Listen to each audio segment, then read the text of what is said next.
It's wonderful to be at the heart of Portland's legendary progressive community. Thank you for all the work that you have done over the years in keeping up this fight. It is a revolutionary moment. There are moments when it feels less so, and Portland keeps on keeping on. I came here from LA. I was in LA last night doing a public event, and you know, Southern California is still really picking up the pieces from the wildfires. They were under mudslide alert when we left. Some communities were under evacuation. And then we arrived here, turned on the local news, saw images of flooded out areas, and highways that had collapsed, and mudslides, and families that had lost their homes going to emergency shelters. And these are very familiar images to me, because I've spent the past 4 years immersed in disaster zones. And you know, this isn't certainly not as extreme as some of what I've seen, but it is a disaster, and people are living it in this state in real time. And yeah, it does feel very familiar. It reminds me of what I saw in Biloxi, Mississippi after Katrina, or New Orleans after Katrina, or Sri Lanka after the tsunami. So we are going to be talking about disasters tonight. We're going to be talking about disaster capitalism.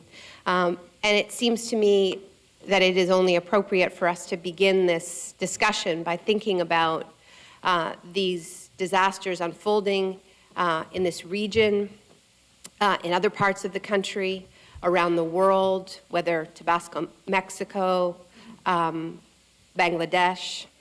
Oxfam issued a report last week about how the number of these extreme weather events had quadrupled over the past 2 decades. Of course, we rarely talk about the climate change context for these disasters, but it is real and people know it. Think about how, you know, when we see these images, when a community is living through these disasters, what our initial human response is. You know, this is one of the things about doing this research and immersing myself in disaster zones, is that it exposes you to the worst that human beings are capable of, but also the best.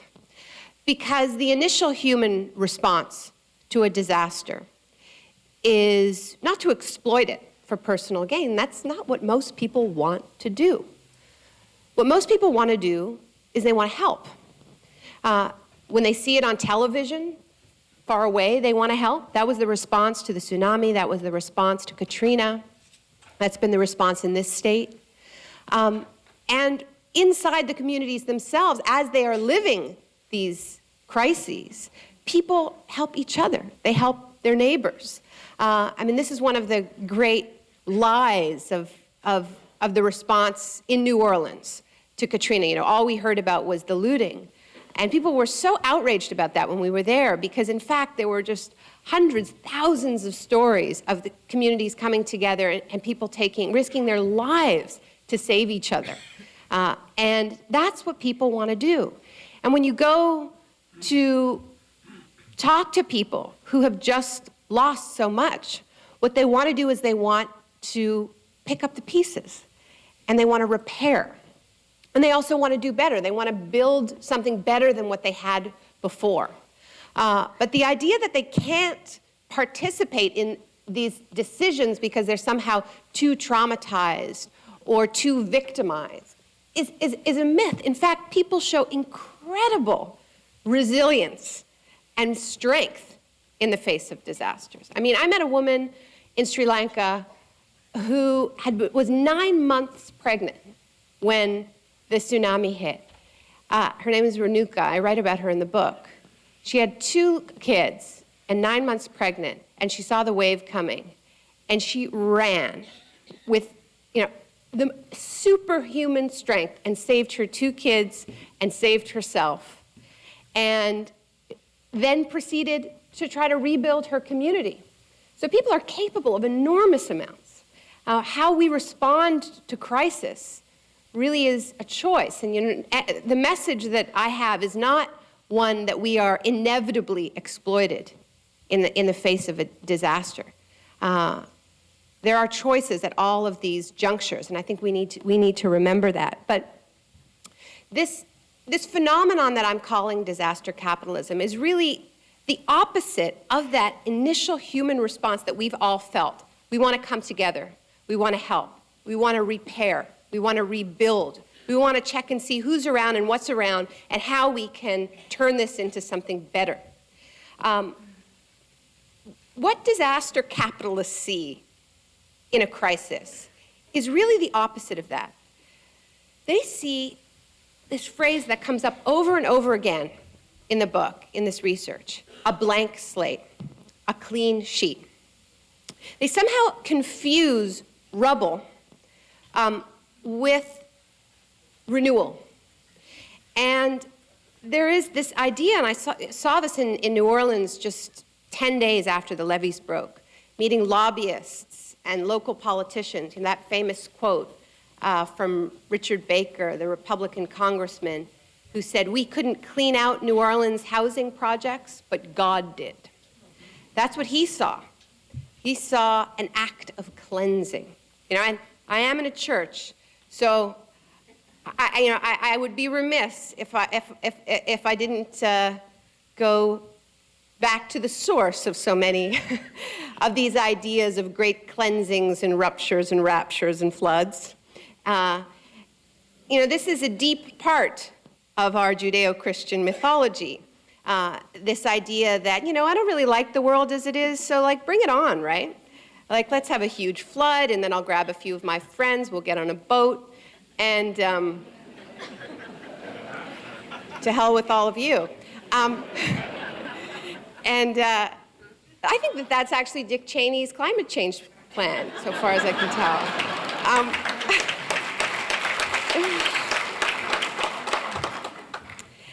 This idea that there's some escape, right? If we don't like the world, we just need to shock it, burn it, wipe it clean, and then we can start over. And Marcia talks about the importance of knowing our history, and that knowing history is revolutionary. And this book only scratches the surface of the history that we need to know to be resilient in the face of shock. I mean, this comes back to the myths that animate our culture and the myths on which this country was founded. A bunch of people didn't like where they used to live. They were like, let's start over. Let's find a blank place. Terra nullius, right? No one's home. Except, of course, there are always people there. So they said, well, this smallpox epidemic, this is maybe God's blessing, God's work, We couldn't clean out the natives, but God did. We've been at this disaster capitalism thing for a long time. And we are an amnesiac people. We are a people in deep denial about our history of genocide in this country. In my country, I'm Canadian, sorry. We did it too. And so we don't see the parallels. The way you become resistant to the tactics I'm going to be talking about tonight is when you can identify them when they're happening. And that's why it's so important to draw these connections. History is our shock resistance. So I'm going to talk about talk a little history with you tonight, and tell you a little bit about. I guess I want to tell you. I'm not going to be able to lay out everything that's in a 600-page book. I'm not going to try, but I'll tell you a little bit about how this argument evolved for me and how I came to the idea of the shock doctrine. The idea that our modern history, our contemporary history, has been shaped by this powerful idea that in order for the pro-corporate forces to get their way, they need some kind of a shock, some kind of a crisis that clears the ground, that readies the ground, that puts us into a vulnerable state, at which point you can have what economists call economic shock therapy.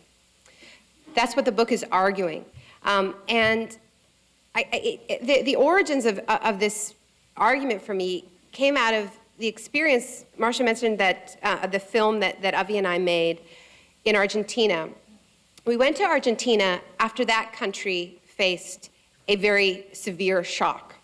As many of you remember, at the end of 2001, obviously most people in this country were focused, they had their attention focused elsewhere, but it was a major international news event. Argentina's economy crashed in an absolutely spectacular fashion. This was a country that had been the model student of the International Monetary Fund. They had followed the corporatist rule book. They had privatized absolutely everything. They had deregulated. They had embraced free trade. They had become a country that imported rather than manufactured. They had decimated their manufacturing sector. They had cut every function of the state that helped people, like education and healthcare and social services. And the economy imploded. And the middle class lost access to their bank accounts. There was looting. People stormed the banks, pots and pans. You remember these images? So we went there, in part, to get out of here. And we made this documentary asking the question, once this economic model has been rejected, what next? What alternatives will emerge collectively? Because in Argentina, people didn't respond to that crisis by abdicating power. In fact, they responded to that crisis in a very different way than what the kinds of models that I talk about in the book. They responded to that economic crisis by completely losing faith in their political leadership. The chants in the streets of Buenos Aires in this period was, que se vayan todos, everyone must go, right? It was you people who did this. Yeah.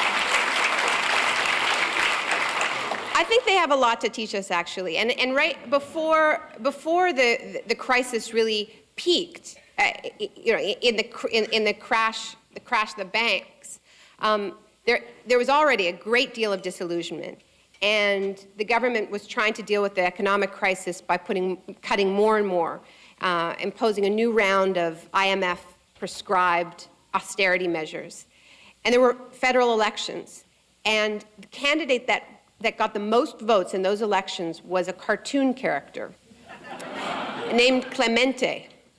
People stuffed their ballots with cartoons of Clemente. And Clemente is a very famous Argentinian comic strip. And Clemente doesn't have any hands. And the idea was that because Clemente didn't have any hands, he couldn't steal. So therefore, Clemente made a more credible politician than any of the ones on offer from any of the political parties. So this was the context. And so people turned to each other. They said, we can't trust our political leadership. They're all thieves. They're all involved in this crony capitalist model. We need to turn to each other. So we wanted to know what the alternatives would be when people turned to each other, and we ended up making this film about occupied factories, about places where people had been fired from their jobs, and rather than allowing themselves to be fired, they went back to work.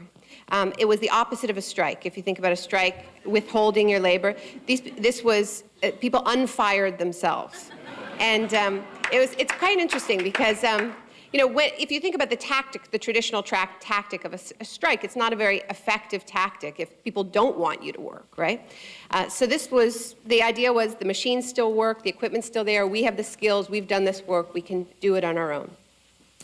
So this was a really powerful moment, not just in Argentina, but in the whole region. In Bolivia, they had just thrown out Bechtel, because Bechtel had privatized the water system and hiked rates up 300%. Made it illegal to collect rainwater, unfair competition. And really, in Bolivia, it was at the early stages of what ended up becoming really a national revolution that ended up bringing Evo Morales to power. They were in the early stages of that. Brazil, they had just elected Lula. In Venezuela, they had just repelled a US-backed coup d'etat against Chavez. So things were really happening in Latin America in this period. But across the region, it was a revolt against what Latin Americans call el modelo, which is the model. And everyone knows what the model is. It's privatization, deregulation, cuts to government spending. It is this package of policies that we've all been living with. And it was just crashing in Latin America. It was no longer possible to impose these policies peacefully through free trade agreements, through the World Trade Organization, through the International Monetary Fund. It just wasn't working anymore. People were rejecting it on the streets and at the ballot box. So the idea for this book came from being in Latin America at this moment when the war in Iraq began. So here we were, and this ideology is crashing on the continent where it all began. And this is one of the things that I do in the book, is talk about how Latin America was the very first laboratory for these policies in the 70s, under the guidance of the so-called Chicago boys, the US-trained Friedmanite economists who worked hand in fist with the military juntas to impose these policies. So neoliberalism, as it's called in Latin America, was in crisis. And then in another part of the world, actually in the only part of the world where this economic model has not swept the Arab world, the Arab and Muslim world. It swept Latin America, Africa, North America, Europe. I mean, it's basically North Korea and the Arab world that remained protected. Even US allies like Saudi Arabia. Now, 90% of Saudi Arabia's economy is in state hands. These are not countries that have accepted the neoliberal consensus, as it used to be called. So in another part of the world, this ideology that was crashing in Latin America is suddenly being imposed through tremendous violence. And this is what in the book I talk about 3 distinct forms of shock. And those 3 distinct forms of shock you could see very clearly in Iraq in this moment. The first was the shock and awe attack on that country, a military strategy that was designed explicitly to heighten the disorientation in the general population. What made shock and awe different from the doctrine used during the first Gulf War was that it targets the society writ large. That's a quote from the shock and awe manual. Now, immediately after shock and awe, in rides in Paul Bremer in his Brooks Brothers suits and army boots, the uniform of the disaster capitalist, and he declares Iraq open for business. And Bechtel's there, right, which had a particular resonance in Latin America in that period, Bechtel being there to rebuild the country's water and sewage system. And then Paul Bremer passes a series of laws that are exactly the same laws that had sent Latin America into crisis. Wide open to foreign investment, 100% foreign ownership of Iraqi assets, privatization. Then he assaults the public sector, right? They called it de-Baathification, but it was mass firing of public sector employees. So it seemed to me that the tactics of imposing this economic model had changed. The violence required to impose this economic model was increasing. Now, of course, the irony is that before 9/11, the desire to impose neoliberalism everywhere in the world was explicit, right? I mean, we were having an open debate about these policies. That's what the protests in Seattle were about. That's what the protests outside the IMF and the World Bank were about. But now we were hearing this mixed message from the Bush administration. Economics doesn't matter anymore. Security trumps trade, right? But at the same time, the exact same policies, accompanied by the exact same corporations, were storming into Iraq. And it was economic shock therapy through shock and awe warfare. Now, at the time, I thought that I was seeing something that was unique to the war, unique to the Iraq context. But after the tsunami, the Asian tsunami, I got an email. I'm on a listserv, the Via Campesina listserv, which is a network of small farmers around the world. And there was an urgent email that was sent out by the head of the Small Fishing Peoples Association in Sri Lanka, just a few months after the tsunami hit, I think just 2 months, and the subject line was "The Second Tsunami of Corporate Globalization and Militarism." And this email described how in Sri Lanka, which had been one of the hardest hit countries by the tsunami, 40,000 people had been killed, almost 500,000 people had been internally displaced. Overwhelmingly, more than 90% of them were small boat fishing people who lived on the beach and made their living from the sea. They had been moved into inland camps, and while they were being warehoused in these inland camps, their land was being given away to resort developers, to industrial fishing fleets, and so on. At the same time, and I went to Sri Lanka and investigated this, 4 days after the tsunami hit, the Sri Lankan parliament advanced a water privatization law. 4 days. I mean, the country is still underwater, parts of it, from the tsunami. The dead aren't yet buried. And here they are pushing the most controversial piece of this economic program, water privatization. And it was more than that. It was electricity privatization. It was labor market flexibility, and all of it. It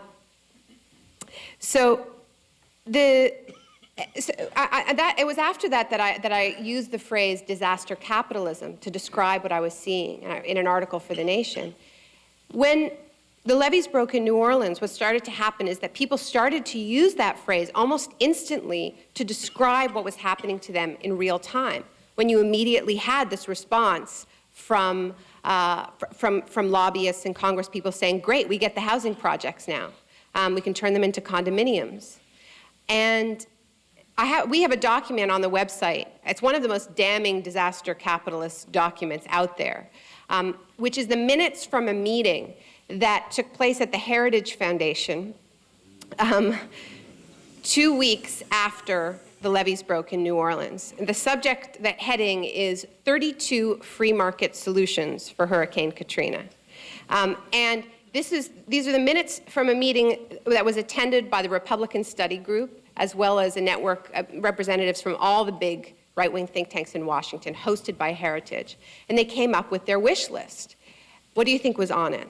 School vouchers. Let's not rebuild the public school system. Let's just give parents vouchers and they can spend them in private schools.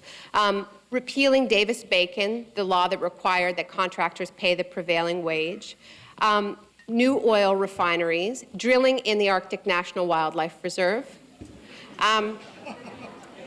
And what's interesting about this agenda, much of it was immediately embraced by Bush. Another piece of the puzzle was turn Louisiana and Mississippi and the entire Gulf Coast into a tax-free, free enterprise zone, right? What's interesting about this is, if we think about what created this disaster in the first place, one was climate change, which is intimately linked to fossil fuel extraction, i.e. new refineries and drilling in the National Arctic Wildlife Reserve. And the other side of it was the neglect, the steady neglect of the public sphere, of the public infrastructure. It was the collision that we're seeing more and more between heavy weather and weak infrastructure. The neglected levees, the neglected and eroded public transit system that wasn't able to respond to the disaster. The failed state USA. And so the response was not anything that could be considered sane, which was, let's look at the causes of this disaster, let's change course in the face of the drowning of a major American city. And I have to say, I think that progressives share responsibility for this, for not being ready for this crisis with our ideas and our solutions, and having the confidence in that key moment to propose them and insist on them vigorously. So the response from the right was, let's have more of what got us here in the first place. Let's have more fossil fuel extraction. Let's use the disaster as an excuse, emergency measures as an excuse. And let's just destroy the public sector altogether. Finish the job, right? So if you go to New Orleans today, what you see is that the city has been turned into the country's leading petri dish for charter schools. More than half of New Orleans public school students are now going to charter schools, not because they wanted to, not because they chose to, but because when they were scattered throughout this country in a scandal they called evacuation, and what a lot of people in New Orleans called forced relocation or ethnic cleansing, their schools were taken from them and socially re-engineered. This was an incredibly anti-democratic move, incredibly racist. The fact that it was done in New Orleans, I think, has to be seen within that context. And the largest public hospital in New Orleans, Charity Hospital, is still closed. And those public housing projects right now are slotted for demolition. And I think just 2 days ago, Bill Quigley, who is an extraordinarily courageous human rights lawyer and has been the leading public advocate representing the people who lived in those housing projects and has been standing up representing them in court, was just arrested 2 days ago for demonstrating against the planned demolitions of these housing projects. So that's what I mean by disaster capitalism. I want to talk a little bit about another shock, which is September 11th, which is really, I think, key to understanding how we got to where we are. I think retroactively, and this is, I think, why this book is resonating in this moment in the US, is that people know they've been living the shock doctrine since September 11th. That shock, that blow to the psyche of this country was expertly harnessed by this administration to push through policies that they could not push through otherwise.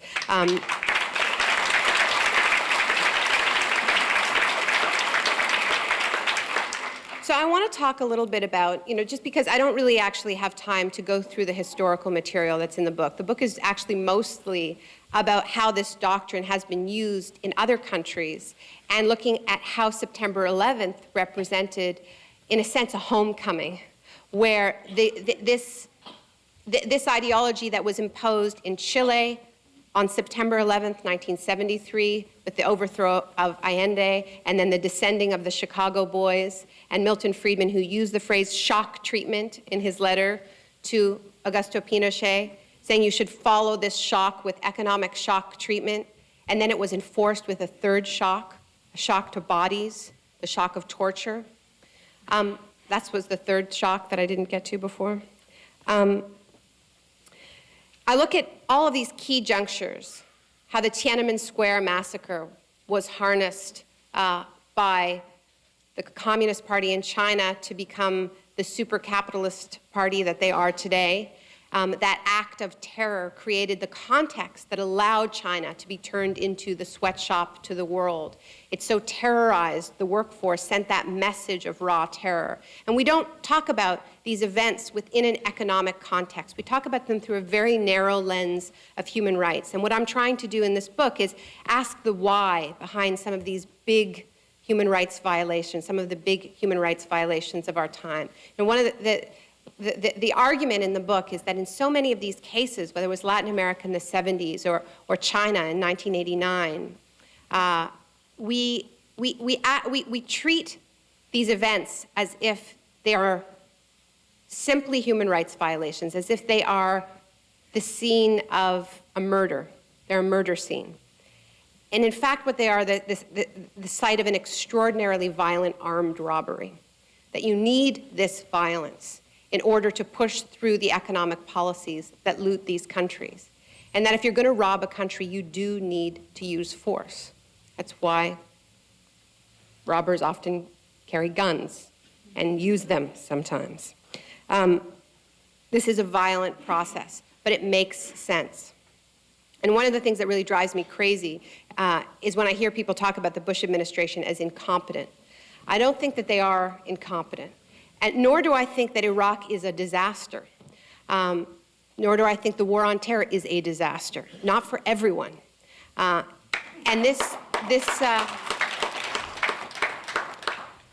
I want to talk about September 11th in this context, and I want to broaden it out a little bit to think about a little bit more about what shock means.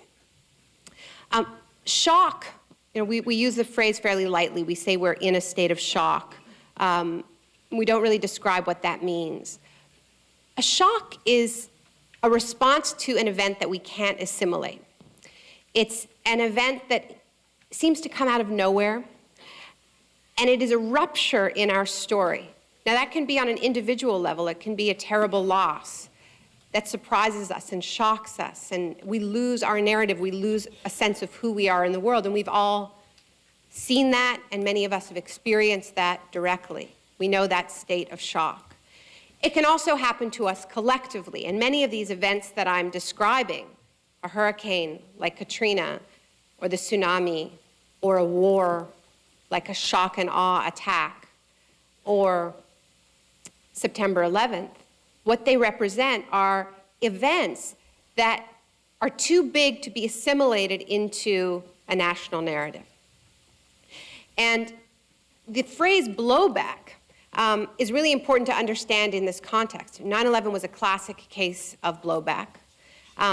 And what makes it a classic case of blowback is a CIA term, as you know, as Chalmers Johnson has explained, to describe the repercussions of actions that the US government took, but that were covert actions, i.e. actions that people didn't know about.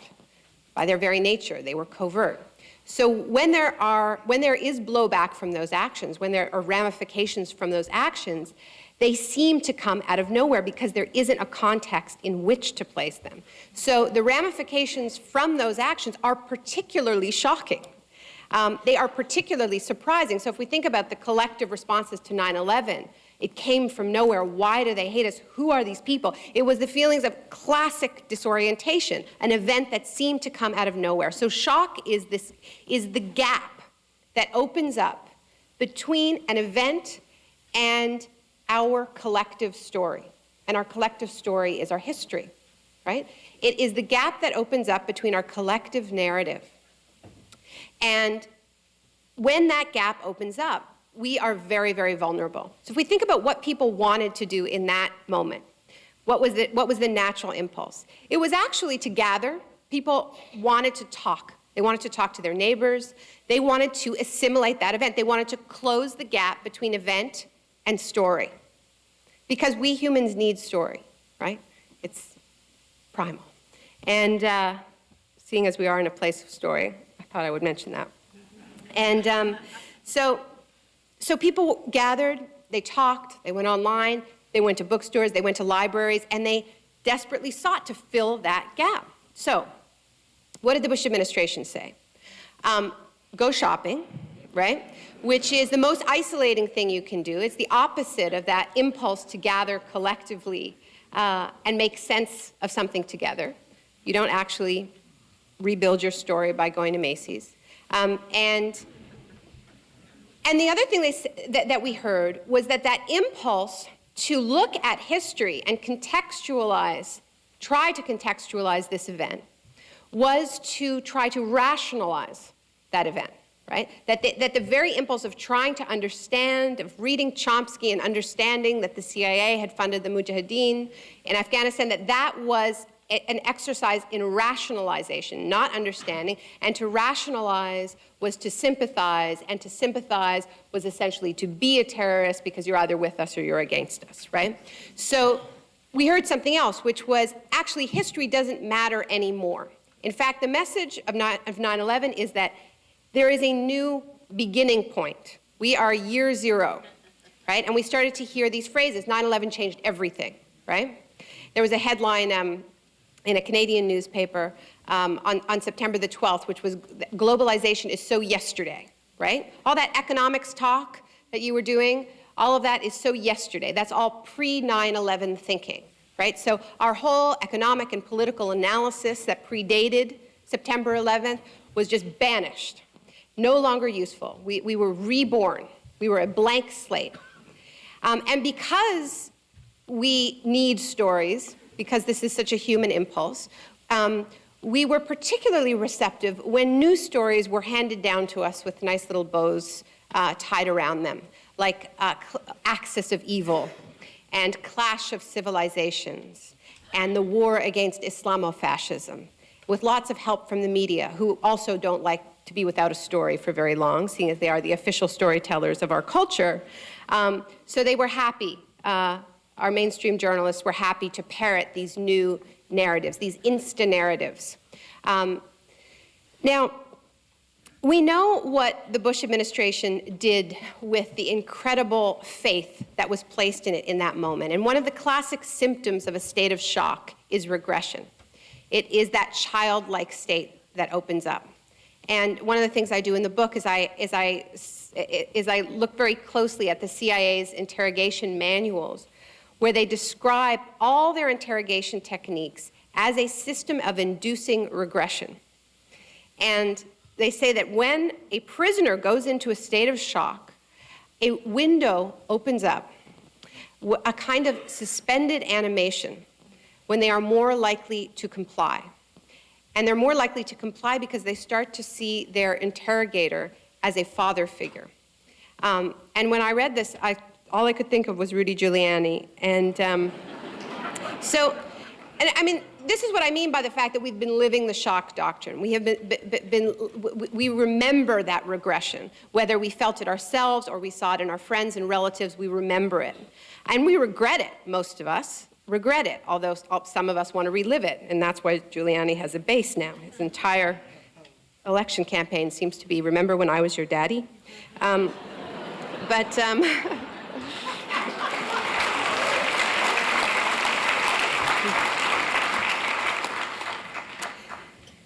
So we spend a lot of time now retroactively piecing together the extraordinary powers that were seized by the Bush administration in that period, through the Patriot Act, through warrantless wiretapping, through the right to wage preemptive war, the opening of Guantanamo, all of these measures. And that's really important that we're going through this process. But I still think we're missing a larger story. And that is the war on terror that was declared in this period, and the super empowered security state that the Bush administration has created through the special powers that they claim to put people under surveillance, use indefinite detention, the classification of enemy combatants, the waging of preemptive wars, the launching of the Department of Homeland Security. All of it actually doesn't make sense as a war. We understand that, right? And we understand that you can't win a war against evil everywhere forever, right? We joke about that, but we understand that from a military perspective, this is an unwinnable war. But if you think about it in a different way, it starts to make more sense. If you think about it actually as a business plan that the Bush administration gave to corporate America after 9/11, and that 9/11 sort of acted as a kind of an IPO, launching a new economy, right? That in the same way that the internet launched the dot-com bubble, the 9/11 launched a security bubble. Because the part of this that we still haven't fully grasped, even though we talk about individual contractors and individual corruption scandals like Halliburton and Blackwater and Bechtel, what we haven't grasped is that this entire infrastructure that we're calling the war on terror, whether it's being fought abroad in Iraq or at home through this super empowered security state, is a hollow shell. It is fully privatized. Everything that can be outsourced and privatized has been outsourced and privatized. This is the end point of the privatization agenda that we've been living with for 25 years. They've already privatized all of the arms of the state. All that's left is the core. The core is the army, the border control. The core is the running of the government itself. So this first stage was the super empowering of the security state, of those core state functions. But the second stage was the simultaneous privatizing of them.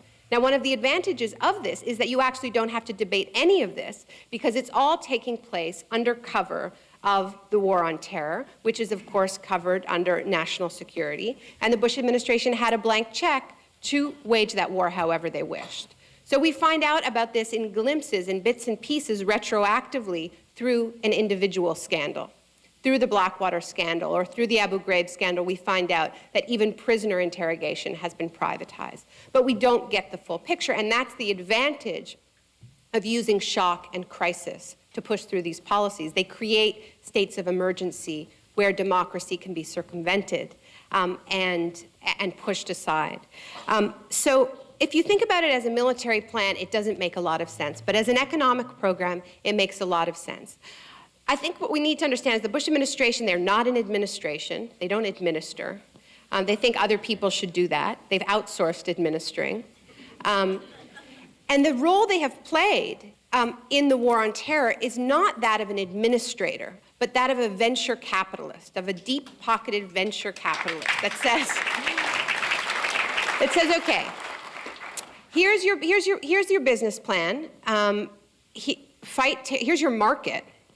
Fight evil everywhere forever. Okay, terrorists and immigrants too. While you're at it, diversify, and we have your startup money, unlimited public funds, with absolutely no oversight or accountability because it's all being spent in the name of security. And then it starts to make a lot more sense. Because from a business perspective, what you want is predictability, stability. You don't want to invest in a market if it could end, right? If it could end tomorrow, if this is some sort of flash-in-the-pan war. No, you want to know that this war is going to go on and on and on and on. And if you decide to diversify your interests, like a company like Halliburton, for instance, which has been diversifying into the immigration holding business, they got a big contract to build detention centers in the case of an emergency influx of immigrants, which is actually a veiled response to reference to climate change. Because that's the sort of context in which you get an emergency influx of people. You have Blackwater, which showed up in New Orleans after Katrina, ready to diversify after Iraq and there to provide security, as they said, for FEMA. During the California wildfires, Blackwater's been very, very present there. They're interested in getting into the humanitarian relief business. So they're also interested in getting into the genocide prevention business. They want to go to Darfur. But so what threatens this whole new economy that has sprung up in the aftermath of 9/11 is peace, is that we could actually respond to our climate catastrophe through real political and economic action, like actual caps on emissions, and that we could decide collectively that we want to get off this disastrous course. We could take real action, like saying the Alberta tar sands, I don't know if you know about this, but should not be developed. I mean, that this is and we are continuing on this disastrous course. And I know we're going to have a lively question period here, but I think it's important to understand that to keep the disasters coming, all you have to do is nothing, right? You don't actually need to plan it. This economic model is a disaster. It is a disaster, and it will keep the disasters coming at us without any conspiracies required. This market model that we have of casino capitalism, of deregulated markets, will continue to create bubbles like the subprime mortgage one, and then crises that can then be exploited to push through policies that you can't push through during normal times, like privatization of Social Security and charter schools and school vouchers. Each one of these crises presents an opportunity, but just by doing nothing, just by refusing to regulate the market, you will keep having these boom and bust cycles. Just by doing nothing in the face of this ongoing crisis of climate change, we will continue to have ever more intense natural disasters, which can then be exploited in the ways that I've been describing. And by refusing to develop alternative energy sources and changing the way we live, we will have to fight more wars over scarce natural resources, scarce fossil fuels. And there will continue to be blowback from those resource wars. So just by doing nothing, This market is banking on us doing nothing. And just by doing nothing, the disasters will keep on coming. So that's what we're up against. Now, I think what's important to understand is that what's fueling this economy is fear. It's our complicity. And it's our willingness to be afraid all the time, and that is why a Giuliani figure is successful. The promise of the state giving us total security, which is a promise that they can't make, especially not if they're waging preemptive wars around the world. That is not a promise that they can grant. Also, the fear of immigrants is fueling this economy, and we can talk more about that. The fear of climate change is now fueling this economy. I mean, I wrote a column recently called Rapture Rescue 911 because I used to think that what was wrong is that this administration was run by a group of people who really believed the rapture was coming in their lifetime and that they and their friends were going to be airlifted out of here. And so it really didn't matter. And now I actually think that what they're doing is they're reenacting it down here. They're not waiting. You know, heaven can wait. We'll just have the rapture right down here. And the privatization of disaster response, what we're seeing leap forward. There's a company in Florida called HelpJet that markets itself, turn your hurricane into a luxury vacation. During the California wildfires, we saw something that we haven't seen in a couple centuries, which is private firefighters working for insurance companies, spraying down houses for the people who had paid very high insurance premiums, spraying down houses with fire retardants while the houses right next door burned down. So, I mean, we're living this. We were actually creating a sort of a rapture context, except for it's not about if you can pray, it's about if you can pay. And if you pay for these extra services, you will be saved from the worst of these disasters. And at the same time, we're creating an economy that is about containing the discarded people, the people displaced by these disasters, privatizing the detention centers, privatizing the surveillance. So you have the privatized containment and the privatized rescue simultaneously. So this is what we're up against. And, you know, I do think, as Marcia said, that it is a revolutionary moment because people see this. It's becoming very, very naked. And the fact that there are so few people who are actually defend this on ideological grounds anymore is quite interesting because it is just indefensible, and it is exposing this whole era that we have been living in as a revolt of the elites, a class war waged by the rich against the poor, a revolt against the New Deal and all of the policies that were put in place so that there would not be the kind of scenes that we saw in 1929. I mean, people demanded something different in the face of that crisis, of the market crash. And that was a different kind of response to disaster. That was disaster collectivism, if you will. That's what the New Deal was. And this whole era has been about dismantling that process. So it's that naked. I just want to finish with an example of another way of responding to crises. As Marcia mentioned, the books come out in a bunch of languages, including Spanish. And I was in Madrid recently launching the book. And it was a really interesting time to be there because they were just handing down the verdicts for in the terrorist attacks that took place on March 11th, 2004, those horrific attacks on the trains.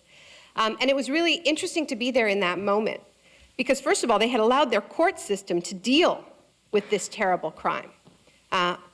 They hadn't abandoned the Geneva Conventions. They hadn't kidnapped people and taken them to secret prisons. It was in the open court system, and they had just handed down verdicts. And there were even media allowed in the courtroom. All kinds of crazy things were going on there. And so it was an interesting time to talk to people about that event. And people in Spain refer to it as their 9/11. But they reacted to it completely differently.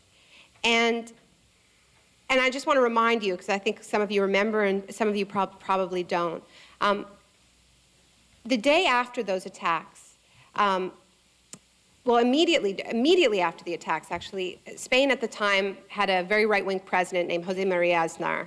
A big Bush ally went into Iraq with Bush against the wishes of his people. Immediately after the attack, Aznar just started doing his best Bush impersonation, which meant using the attack instantly to political advantage, just nakedly. He blamed ETA, the Basque separatists, with no evidence whatsoever. And then he also said, and this is why we're in Iraq, because these people want to take away our freedom, which made no sense. I mean, if it was ETA, then what does it have to do with Iraq? But it was, the free association Bush style. And so people were watching this, and the response was instant. The day after the attacks, Spaniards took to the streets in huge demonstrations. And it's really important to remember how frightening it was to do that in this moment. They didn't know who was behind the attacks, and they were still out there. And so the idea of people gathering, I mean, when you gather together, you're a target, right? And so it was in defiance of fear that people gathered. And in fact, they described the marches as marches not against Aznar, but marches against fear. And it's very interesting, if you think about that idea, to have a march against an emotion. Your emotion, right? An emotion within yourself, identifying the enemy within. And the enemy within is fear. And then it just so happened, lucky them, that they were having elections the next day, the day after that. And people were able to instantly act on their rejection and their disgust at the way these events were being exploited. And they voted overwhelmingly against Aznar's party and voted in Zapatero, who was promising, running on a platform of pulling troops out of Iraq. And they did pull troops out of Iraq. Imagine that. And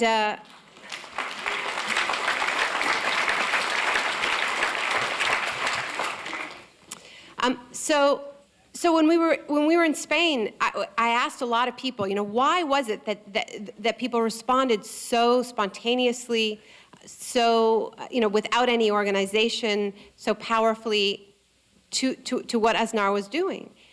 And we got the same answer again and again. Aznar reminded us of Franco.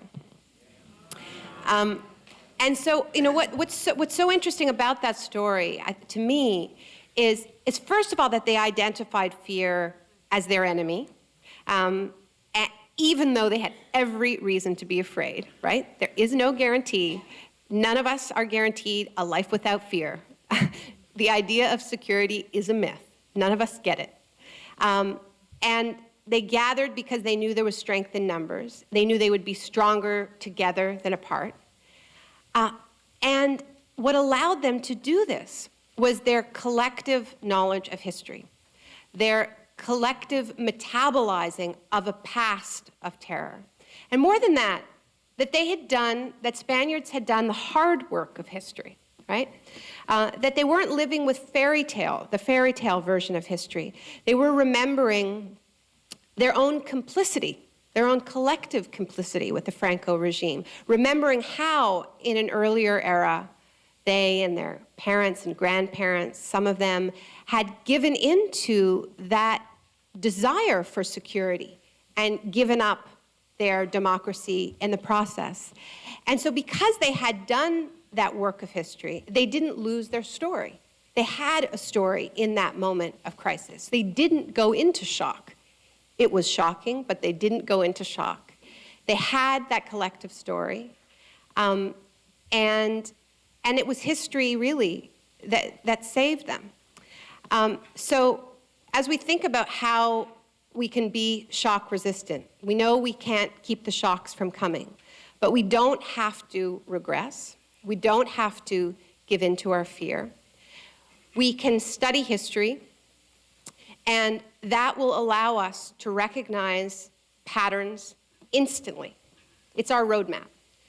And we will see the early warning signs instantly, and we will be able to react, and we'll be able to resist.